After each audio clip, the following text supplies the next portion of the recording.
The war was loud, long, and full of fire. Planets burned, ships exploded, screams echoed in space. And it almost destroyed everything. Captain John Rayner was only 26 when he landed on the cold planet of Xeris. He was part of the human army sent to attack the alien race known as the Zerathi. They had blue skin, glowing silver eyes, and sharp language. But they were not monsters. They were fighting to survive, just like humans. John didn't think of politics. He followed orders. Shoot. Clear rooms. Move forward. Don't stop. The Zerathi colony on Xeris was almost empty by the time John's squad reached it. Smoke covered. The skies, buildings were broken, fires burned, and bodies too many lay across the ground. But something felt wrong. This wasn't a battle anymore. It was a cleanup, a slaughter. John walked into a cracked stone building with his rifle raised. The light was low, and the air smelled like metal and ash. His boots stepped over broken glass and blood. Then he heard it, a soft sound, like breathing. Hiding. John moved slowly toward a pile of rubble. A strange shimmer caught his eye. Something small was hiding between two broken walls. He pointed his weapon, ready to shoot. But then he saw her. A little girl. Blue skin, big silver eyes wide with fear. She was curled into a ball, holding a broken necklace in one hand. Her body shook, was bleeding from her leg. She looked up at him, terrified. John froze. She couldn't have been more than 7 or 8. She was scared, alone, and wounded. His finger was on the trigger. His heart was beating fast, but he didn't shoot. He slowly lowered his rifle and said softly, "It's okay. I won't hurt you." The girl didn't understand the words, but she saw his eyes. They were not cruel. They were tired, sad, soft. He put his rifle on the floor and raised his empty hands. "Come here," he whispered. She looked unsure. Then she slowly crawled out of the rubble, limping. She fell once, cried out, then kept crawling. John stepped forward and gently picked her up. Her skin was warm, her pulse was weak. John took off his jacket and wrapped her in it, through his earpiece. His squad was shouting, "Captain, where are you? We found some live ones. Orders say to terminate." John looked at the girl in his arms. He pressed the come button. "All clear on my side. Just boat is." "Roger that. Keep moving." John carried the girl out the back of the building, hiding her in his backpack under his coat. "Make a sound." She just held on to that necklace and closed her eyes. That night, John found a quiet place in the ruins where no one would search. He cleaned her wound with water from his canteen and gave her half his rations. She ate carefully, eyes never leaving him. "What's your name?" he asked. She blinked, then touched her chest. Kale, Kalira. John smiled. "Kalira. That's a pretty name." She pointed at him. "Who? Man." He nodded. "Yes, human. I'm John." She said it softly. "Jan." Close enough for 3 days. John hid her. Every time his squad searched buildings, he led them the other way. He told lies. He kept her safe. But the mission was ending. Soon, transports would leave. He couldn't take her back to base. She would be studied, locked up or worse. So he made a decision. That night, he left his squad's perimeter and walked. Deep into the forest with her on his back, they reached a hidden cave where rebels once camped. There he found an old emergency beacon and left her food, water, and a small med kit. He looked into her eyes. "I have to go," he said, "but someone will come. Friends, good ones. You'll be okay." She didn't understand all his words, but she knew what he meant. Tears filled her eyes. She grabbed his hand. John gently placed the necklace around her neck. "Be strong, Kalira," whispered something in her own language. A prayer, maybe. Then, before he turned to leave, she did something that shocked him. She bowed not a child's bow, a deep, respectful bow like a royal or a priest might give. Then she touched his heart with her hand. John stood still. Then he walked away, never Looking back, the war ended 2 years later. John left the army. Too many memories. Too many ghosts. He settled on a quiet colony planet called Velen's Rest. Far from politics, far from battlefields. He bought a small farm and raised crops in peace. He never spoke of Kalira. He didn't even know if she lived. But sometimes, at night, he would stare at the stars and wonder. 30 years passed. John grew older. His hair turned gray. His body ached. But he still worked the land. One quiet morning, the sun was just rising when a shadow passed over his fields. He looked up. A massive ship was descending, silent, black, and shaped like a spear. Nothing like human ships. It was Zarathi. John dropped his tools. Guards in silver armor stepped down from the ship. Their skin was blue, their eyes glowing. They moved in perfect formation. He stepped back, unsure. Then a woman stepped between them. She was tall, graceful, and wore a cloak of silver and blue. Her skin was smooth, her eyes sharp, her presence powerful. She looked at John and spoke one word in perfect human language: kneel. John blinked. The soldiers raised their weapons slightly, watching him. The woman stepped closer. Her voice was steady. Kneel before your empress. John stared at her. Then he looked into her eyes, and suddenly, he knew Kalira, the little girl he saved, had returned. The morning wind blew across the farmland. Birds flew from the trees, startled by the strange sound in the sky. The black alien ship floated just above the ground, humming with quiet power. Its sharp design looked like it was made for war, not peace. John Rayner stood still. His hands were covered in dirt from the field, and sweat dripped from his forehead. But he wasn't tired from work anymore. His heart was beating faster than it had in years. He looked up at the woman standing before him. Her long cloak moved with the wind. The guards around her stood in silence. Every one of them had the same glowing silver eyes, the same sharp armor, the same deadly focus. But John didn't care about them. He only looked at her Kalira, the same blue-skinned girl he had saved during. The thorn wore now, fully grown, tall and regal, with a calm face and commanding voice. But she had changed. Everything about her spoke of power. She wasn't scared anymore. She wasn't weak. She was in control. Still, her eyes held something familiar, a piece of the child he once knew. Yet the first word she said to him was not hello. It was kneel. John took a deep breath and wiped his hands on his pants. Then he stepped forward, only a few feet from her. He didn't kneel.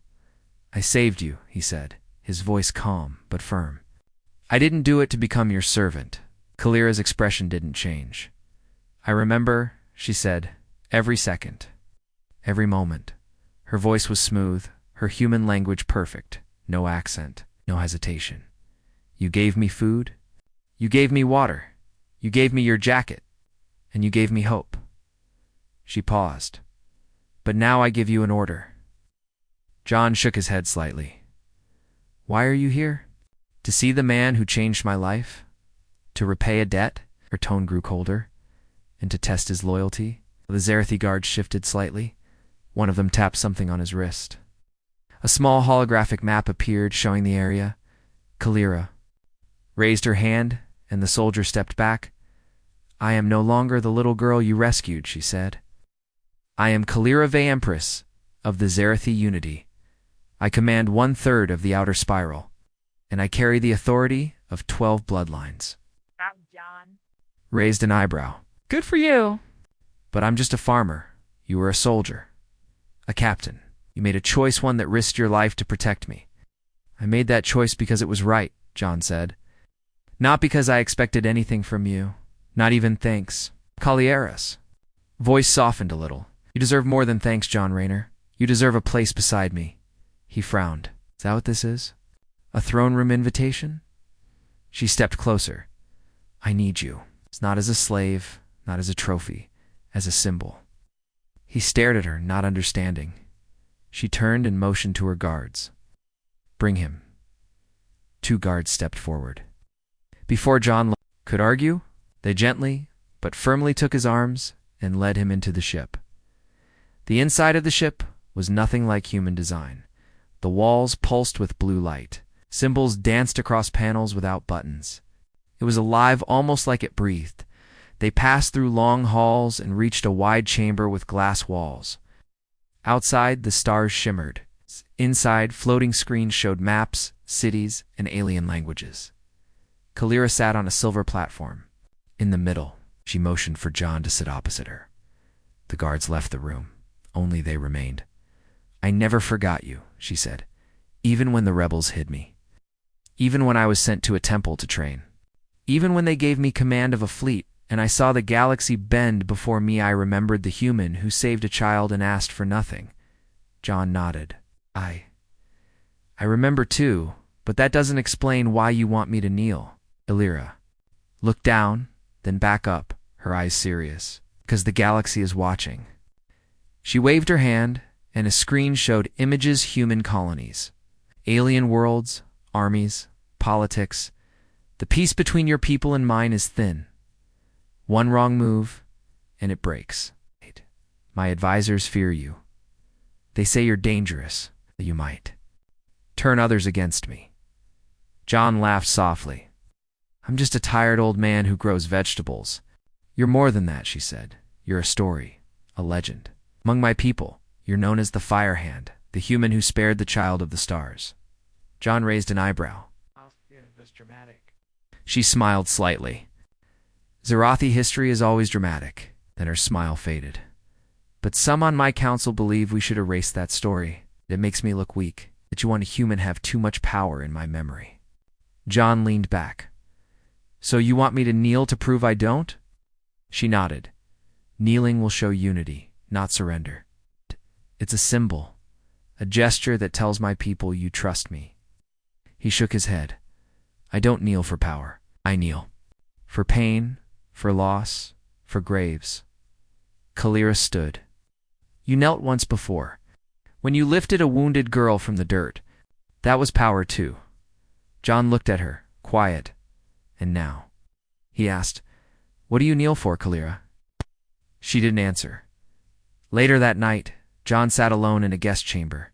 The bed was soft. Lights were low. Strange alien scent filled the air like metal and flowers. He stared out the glass wall at the stars. Part of him wanted to leave, go back to his field, his quiet life, but part of him was curious.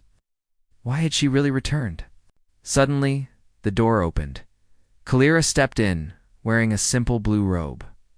No crown, no armor, just herself. "I dismissed the guards," she said. John turned to her. "Not afraid I'll hurt you." "No," she said. "You had your chance. 30 years ago."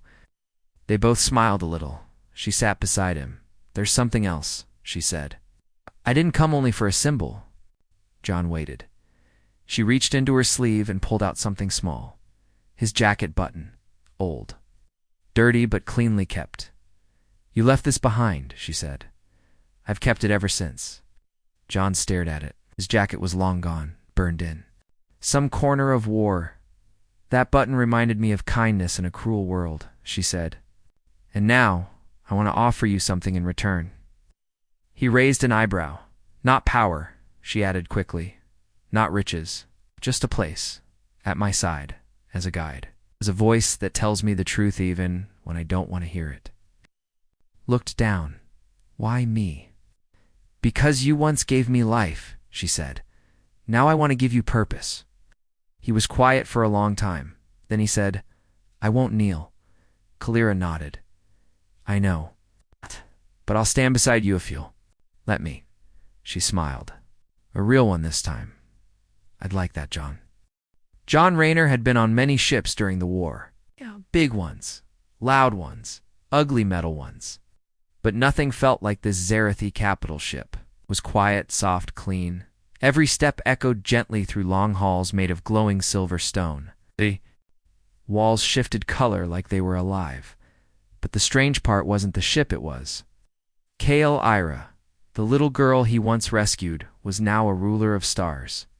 And somehow, she still remembered everything: his jacket, his face, the food he gave her. He hadn't thought of himself as a hero, but in her eyes, he had become a legend. Still, John didn't feel like one. He now walked beside her in the royal hall, dressed in fine clothes, gifted by her servants. The robe felt too smooth, too formal. He missed his old farm boots. Kalira walked ahead, tall and proud. Behind them, her guards followed without sound. "Where are we going?" John asked. She glanced back. "To the council chamber. I want them to meet you." John frowned. "You sure that's a good idea?" She gave a small smile. "No, but I'm doing it anyway." The chamber was massive, a round room with a ceiling that showed stars as if there was no roof at all. 12 Habak chairs stood in a circle, each one holding a different Zerathi. Leader nobles, generals, advisors, all blue-skinned. All watching John carefully as he entered, whispers passed among them. Kalira walked to the center of the room. John stood beside her, arms crossed, silent. A tall Zerathi general spoke first. His voice was sharp. "Empress Kalira, is this the human?" "Yes," she said calmly.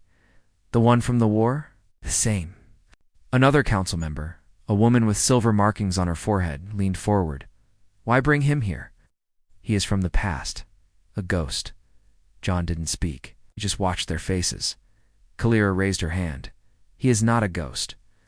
He is the reason I am alive, and the reason I believe peace is possible." A third council member laughed. "You ask us to believe peace can come from a human? After what they did during the Thorn War?" John stepped forward. "I fought in that war." He said, "I saw the things we did, the things you did. None of it was right. But there's no peace without truth."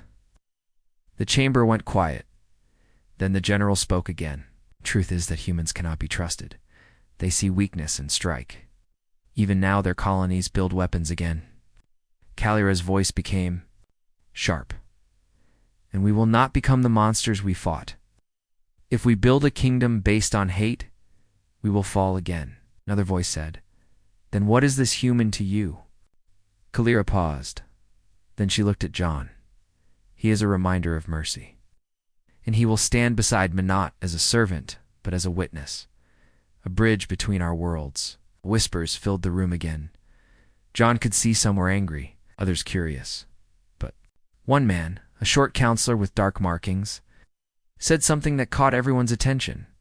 "If the human will not kneel, how can he respect our ways?" All eyes turned to John Cale. Ira waited. John looked around the room and spoke slowly. "Where I come from, kneeling means something very deep. We kneel at graves.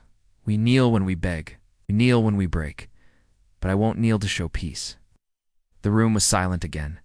Then he placed his hand on his chest, the same gesture he gave her years ago. "I offer respect, not fear. Not power." Kalira stepped forward and did the same, placing her hand on her own chest. Some counselors nodded slowly. Others remained cold, but no one objected. Later, Kalira and John walked alone through the ship's gardens. Alien trees with glowing leaves reached toward the sky dome above them. Strange flowers opened as they passed. "That could have gone worse," John said. She smiled. "You spoke with honesty." "The council hates honesty," he chuckled. "What do they prefer? Control? Silence? Obedience?" John sat on a stone bench. "You don't seem like someone who obeys easily." She joined him. "I had to obey for years. After you left me in that cave, rebels found me. They hid me, trained me. Then the Empire took me back. I saw the royal mark on my skin, the bloodline of Vey. I was the last of your family." "Yes," she said, "all others were killed in the war. I was a child, but they called me heir. Priestesses taught me how to speak, to rule, to fight. I wanted to run, but I remembered your face, your voice. You told me to be strong." John looked down. "I didn't think you'd even survive." "I did, and I rose. But not without scars." She pulled back her sleeve. A line of old marks ran along her forearm, symbols of pain and ceremony. "They made me prove myself, over and over. I won battles. I silenced enemies, but I never forgot kindness. She looked at him. That's why I found you. I wanted to thank you and to ask, will you stay? John blinked. Stay. On this ship with me, she said, not forever, but long enough to help. The galaxy is changing. Your voice matters. He thought about his farm, the quiet mornings, dirt, the peace. Then he looked at her. You've grown into someone strong, he said. I'm proud of you. Her expression softened. Then stay. He gave a small nod. For a while, that night, in a darker part of the ship, a group of Zarathi counselors met in secret. He refused to kneel, one whispered, and she defended him, said another. If this continues, she will forget who she is. A third, older voice spoke. Then we remind her. Either the human kneels, or he disappears. They all nodded, and somewhere deep in the ship a blade was sharpened. The Zarathi capital ship moved through the dark space, cutting silently past stars and planets. Inside the ship, tension was thick like a storm ready to break. John Rayner sat in a small room. The walls glowed faint blue, and strange symbols floated. In the air around him, felt like a prisoner, though no chains bound him. Outside the door, footsteps echoed. Talira entered, her face serious but calm. We must talk, she said. John looked up. About the council? She nodded. Want you to kneel publicly, to show loyalty. Or else what? John asked quietly. They threaten to remove me as empress, to replace me with someone who will obey them without question. John's eyes narrowed. So they want to break you. And me, Kalira sighed. It is a test. It's for both of us. Later that day, Kalira met with her council. John was brought before them. The room was grand and cold, filled with Zarathi nobles and soldiers. The head general stood, voice loud. Empress, the human must kneel. His refusal is a threat too. Our unity. Kalira looked at John. What do you say? John stood tall. I will not kneel. A murmur swept through the room.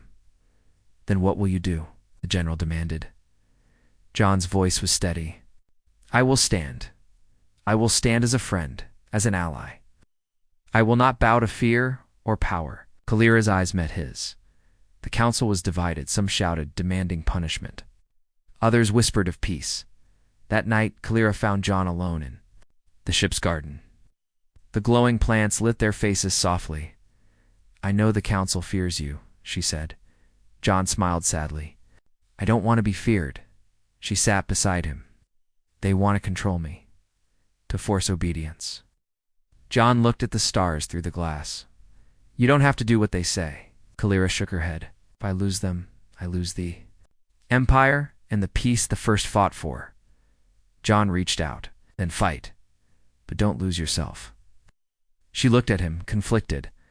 The next day, Kalira announced a public ceremony. John would be asked again to kneel. This time, the galaxy would watch. The day came fast. In the great hall, thousands gathered. Aliens from many worlds, human diplomats, and Zarathi citizens filled the space. Kalira stood on a raised platform. John stood before her. She spoke to the crowd. This ceremony is a symbol of peace, trust between our peoples. Then she turned to John. Will you kneel before me? John looked at her, then at the crowd. He thought of the war, the pain, the lost friends, but he also thought of Kalira, the girl he saved, the woman who returned. Slowly, he bent one knee, not to bow, but to show respect. The crowd gasped. Kalira smiled. She stepped down and placed her hand over his. Together, they stood behind the scenes. The council was silent. Some accepted this new symbol. Others plotted. Kalira turned to John. You gave them hope today. John nodded. I gave them respect. That's the start. She took his hand. We will face more challenges. He smiled. Together, the great hall was silent after the ceremony. Thousands of eyes watched as John Rayner slowly bent one knee before Empress Kalira Vane in submission. But in respect, it was a new symbol, one no one had expected. Across the galaxy, this moment spread like fire in dry grass. Humans and Zerathi alike talked about it.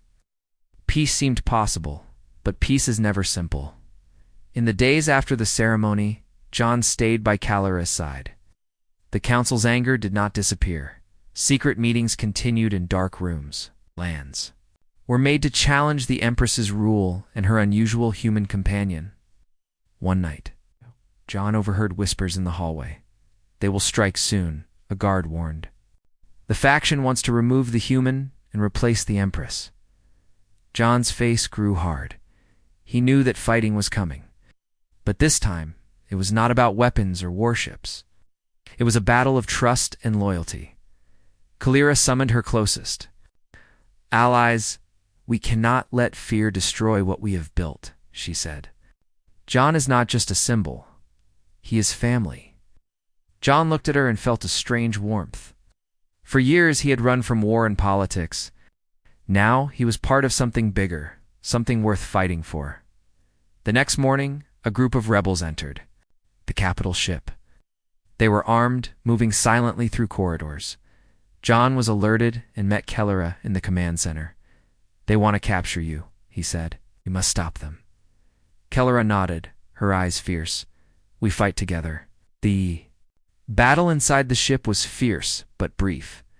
John and Kalira fought side by side, using not only weapons, but their trust in each other.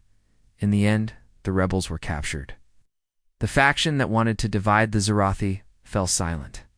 With the danger gone, Kalira and John stood on the ship's bridge. Outside, the stars shone brightly. "Thank you, Kalira," said softly. John smiled. "I saved you once. Now you save us all." Kalira looked at him. "You never had to kneel. Your strength was in standing tall." John laughed. "And your strength was in coming back." Years later, peace held between the humans and the Zerathi.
Kalira's empire grew strong, not through fear, but through respect. Together, they proved that even in the darkest wars, kindness and courage can change the course of history.